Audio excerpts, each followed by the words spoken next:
we're back, everybody. All week, local educator Jay Hall has been celebrating Buffalo history. So here's today's Schoolhouse 7 lesson.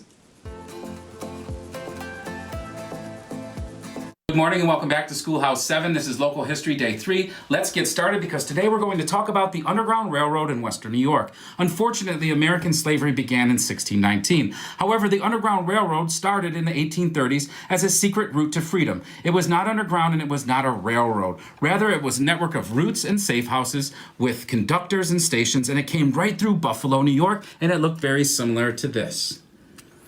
Okay, many people headed north to Canada because that was freedom. They traveled only at night because that was safest, and they had to navigate using the sky. This was the Big Dipper, or code, the drinking gourd. If you follow the drinking gourd or use this star in the Big Dipper, you can align it with the Little Dipper, and the last star in the handle is the North Star. Find the Big Dipper, you find the North Star, and you head north to freedom. There were also signs left out in windows and porches along the way. If you saw a bow tie in a quilt sign, that would mean dress nicely to blend in, for instance, or if you saw crossroads, it would mean several paths are available for escape. Now, many people helped behind the scenes, such as abolitionists like Frederick Douglass, who himself was an escaped slave at the age of 20. He helped enlist people in the army to fight against the South, and also Samuel Joseph May. Both of these men came to Buffalo on various occasions.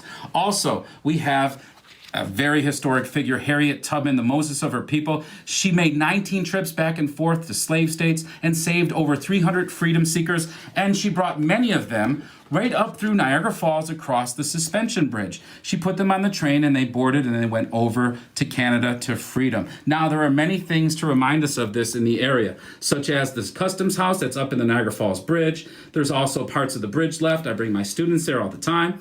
And we also have Broderick Park down there in the Peace Bridge. This was also a crossing for freedom seekers. And we have the Michigan Street Corridor with the Michigan Street Baptist Church, which also hid freedom seekers. So get out there, learn some local history, keep reading, keep writing, but most importantly, be safe. Well, thank you, Mr. Hall. And if you find that you need a teacher's conference, you can find him at jhallbuffalo@gmail.com.